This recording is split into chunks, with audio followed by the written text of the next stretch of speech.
Okay, hello, my name is Ushna Asid. I'm currently doing my diploma in clinical psychology from University of VA and also doing my internship in VA General Hospital.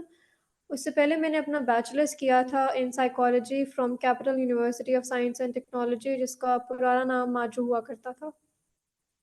Okay, what inspired? अगर मैं शुरू से बताऊं तो it was actually nothing. I was just a random teenage girl जिसको interest नहीं था medicine की फील्ड में और मैंने प्री मेडिकल पढ़ा था. तो घर वालों ने कहा कि कुछ तो पढ़ना है बाकी ऑब्वियस सी बात थी बट मेरा हमेशा से इंटरेस्ट जो था वो म्यूज़िक की तरफ था and music itself is a therapy. तो आई डिसाइडेड कि मैं साइकोलॉजी को पढ़ के म्यूज़िक में भी जा सकती हूँ. और दूसरी चीज़ जो मुझे इंस्पायर की थी इस फील्ड में was when I opted for forensic psychology का कोर्स एक था. उसमें हमें क्रिमिनल्स के बारे में बताया गया था और हमें कुछ असाइनमेंट्स दी गई थी कि हमें क्रिमिनल्स के बारे में पढ़ना है. तो I want to thank Ted Bundy, Jeffrey Epstein, इस तरह के जितने बड़े बड़े बड़े क्रिमिनल्स हैं जिनका क्राइम जो है पब्लिसाइज किया गया था.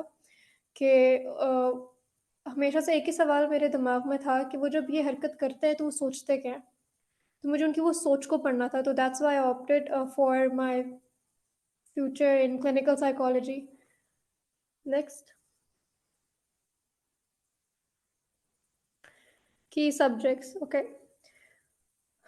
वेल अगर किसी को साइकोलॉजी पढ़नी है तो आई वुड से कि उसको ब्रेन के बारे में भी पढ़ना पड़ता है. इट्स नॉट कंपल्सरी कि आप पढ़ें क्योंकि 4 साल में आपको इतनी बेस लाइन बता दी जाती है कि ब्रेन का कौन सा part is responsible for what action. But apart from that के अगर आपका educational background is not in pre medical या आप ICS के हो या ICOM के हो तो इट्स कम्प्लीटली फाइन. आप पढ़ सकते हो साइकोलॉजी. इट्स समथिंग जो आई थिंक आजकल की सदी में हर किसी को पढ़नी ज़रूरी है, स्पेशली आफ्टर कोविड. पाकिस्तान में मैं बताऊं तो साइकोलॉजिस्ट का स्कोप इतना नहीं है.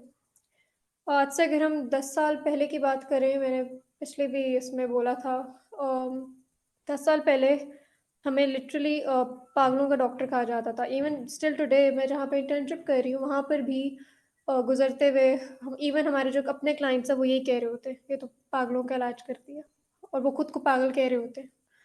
तो विद द ट्रूथ इज़ कि हम पागलों का इलाज नहीं करते, हम इंसान की सोचों को पढ़ते हैं, which is again a very complex thing to do क्योंकि आपकी सोच कभी कभार ऐसी होती है जो आपका बॉडी बिहेवियर का साथ नहीं दे रही होती.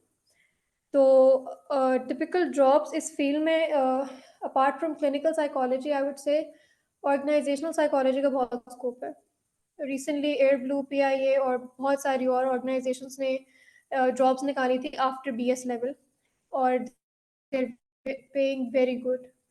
और अगर देखा जाए किसी को अगर होता है हम बट ऐसी जो एज है हमारी अर्ली 20s की कि उसमें हमें पैसे बहुत ज़्यादा कमाने होते हैं तो आई वुड से कि जिसको बहुत ज़्यादा पैसे कमाने वो ऑर्गेनाइजेशनल साइकोलॉजी की तरफ जाए क्योंकि उसका स्कोप एरिया में क्लिनिकल साइकोलॉजी से बहुत ज़्यादा है. क्लिनिकल साइकोलॉजी के स्कोप के लिए we need further 10 to 15 years more इसको समझने के लिए, लोगों को बताने के लिए कि clinical psychologist they actually are here for help to help you कि हम जो आपकी सोच पढ़ रहे हैं आप उसको बदल भी सकते हैं. इसके अलावा अगर ऑर्गेनाइजेशनल नहीं तो आप स्कूल साइकोलॉजी भी पढ़ सकते हो. School psychology is basically counsellors जो आफ्टर BS लेवल आप एज अ काउंसलर किसी स्कूल में लग सकते हो. आप बच्चों की कोर्स होता है, इट्स चाइल्ड साइकोलॉजी का कोर्स होता है. अगर आप हॉस्पिटल सेटअप में नहीं हो, आप अगर सिर्फ स्कूल सेटअप में बैठना चाह रहे हो तो it's fine after BS as well. इसके अलावा एक लास्ट था स्पोर्ट्स साइकोलॉजी. इसका स्कोप पाकिस्तान में भी है नहीं, इंडिया में है, श्रीलंका में आया है इसका स्कोप, लेकिन पाकिस्तान में भी हम अंडर डेवलप कंट्री हैं, हमें वक्त लगेगा इन सब चीज़ों में. लेकिन स्पोर्ट्स साइकोलॉजी के लिए भी हमें 5 या मैक्सिमम 10 साल चाहिए. और इसमें ये जितने भी मैंने नाम लिए ऑर्गेनाइजेशनल, स्कूल और स्पोर्ट्स, इन तीनों का स्कोप और अगर मैं सैलरी देखूँ तो वही क्लिनिकल साइकोलॉजी से ज़्यादा है. नेक्स्ट,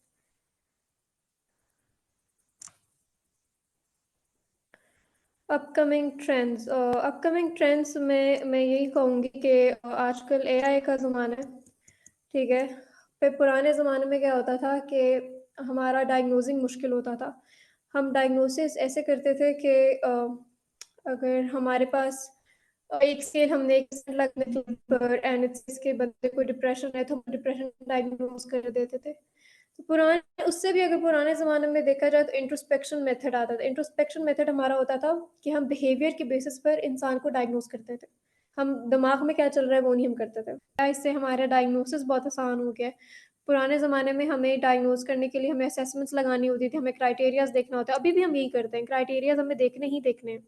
लेकिन क्या कहा जाता है हमारी इस फ़ील्ड में, क्लिनिकल साइकोलॉजी की फ़ील्ड में कि आप डायग्नोसिस एक असेसमेंट की बेसिस पर नहीं कर सकते। फॉर एग्ज़ाम्पल मेरा एक क्लाइंट है और मैं उसको उस पर टेस्ट या असेसमेंट लगा रही हूँ एंड आई एम सेइंग कि उसको डिप्रेशन है क्योंकि उसका टेस्ट में आया है कि उसको डिप्रेशन है।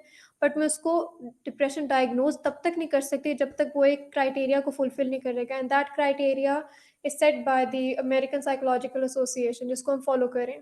उससे पहले जो भी it's completely fine, mood swings होना इज़ कंप्लीटली फाइन। अ, जैसे मैंने अभी बोला कि एआई का है।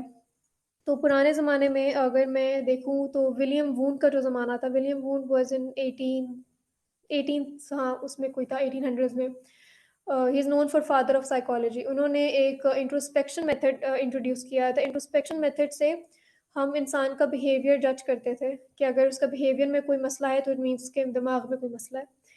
तो अब जो ज़माना चल रहा है 21st सेंचुरी का, इसमें हम कॉग्निशंस देख रहे हैं। कॉग्निशंस होती हैं हमारी सोच, हमारे थिंकिंग पैटर्न्स होते हैं, कि अगर इसकी सोच में कोई मसला है तो ऑब्वियसली ऑटोमैटिकली इसके बिहेवियर पर भी मसला आएगा।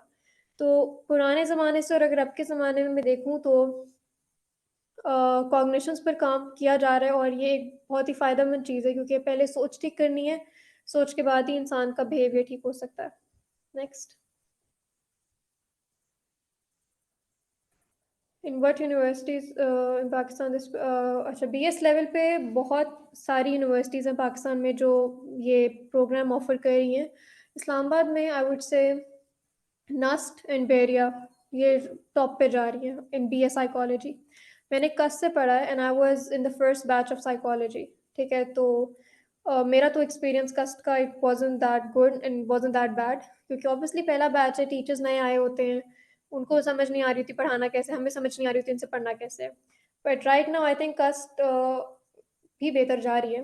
बट अगर मैं रैंक करूँ नस्ट, बहरिया और कस्ट को तो नस्ट इज़ ऑलवेज़ ऑन नंबर 1।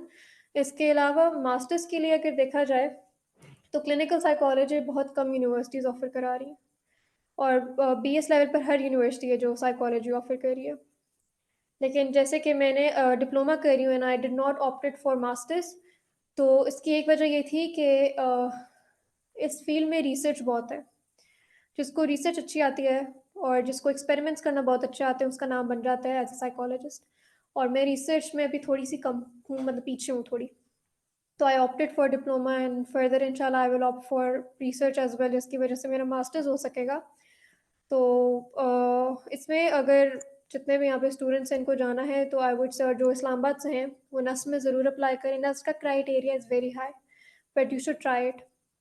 उसके अलावा बहरिया का criteria is not that high लेकिन आप वहाँ भी जा सकते हो। एयर में आई वुड नॉट से क्योंकि एयर का department is somewhat not okay. In psychology terms के हिसाब से अगर मैं कहूँ तो दे डोंट टीच गुड। उसके अलावा कायद-ए-आज़म यूनिवर्सिटी अगर किसी का इंटरेस्ट रिसर्च और एक्सपेरिमेंट में बहुत ज़्यादा है तो वो कायद-ए-आज़म यूनिवर्सिटी प्रेफ़र करे बिकॉज़ कायद-ए-आज़म यूनिवर्सिटी पाकिस्तान की एक ऐसी यूनिवर्सिटी है जिसमें नंबर 1 रिसर्च इंस्टीट्यूट कहा जाता है इसको। Okay, what advice Sanabal what about NUMS? NUMS में हमारे पास बैचलर्स लेवल पे भी है एंड मास्टर्स लेवल पे भी है क्लिनिकल साइकोलॉजी, आप वहाँ भी जा सकते हो। Nums itself is a medical university and I have heard about nums के जब आप वहाँ पे मास्टर्स लेवल कर रहे होते हैं तो वो आपको साथ में हॉस्पिटल सेटअप का भी एक्सपीरियंस देते हैं, तो आप नम्स भी जा सकते हो। मैंने क्योंकि मैं इस्लामाबाद की रहने वाली हूँ तो मुझे इतना पिंडी और सबका पता नहीं है, but I do have a friend who is studying in nums and उन्होंने यही मुझे कहा था कि बहुत ही अच्छा एक्सपीरियंस उनका जा रहा है in studying masters in clinical psychology. What advice would you give to the students who are considering a career? Okay. So the advice that I would love to give you all is कि जो भी career decide करो, सोच लो एक बार, ठीक है? इसमें मतलब मुझे पता है कि घर में प्रेशर बहुत होता है कि यूनिवर्सिटी जाना है तो कोई ऐसा करियर आपको चूज़ करना है जिसका स्कोप हो। व्हेन आई चोज़ साइकोलॉजी उसका स्कोप नहीं था और अभी भी इसका स्कोप इतना नहीं है। मतलब इतना नो हाउ है कोविड में बहुत सारे हमारे सीनियर्स थे जो हायर हुए थे in jails as a prison psychologist क्योंकि जेल में बहुत शदीद ज़रूरत पड़ गई थी साइकोलॉजिस्ट की। उसके अलावा व्हाटएवर करियर यू चूज़ आपको ये चीज़ देखनी है कि if it makes you satisfied or comfortable, go for it. If it doesn't, it's fine to quit. कितने मैंने ऐसे अपने जानने वाले भी देखे हैं कि वो पढ़ाई की या डिग्री के बीच में उन्होंने अपना करियर बदला है। तो इट्स फाइन।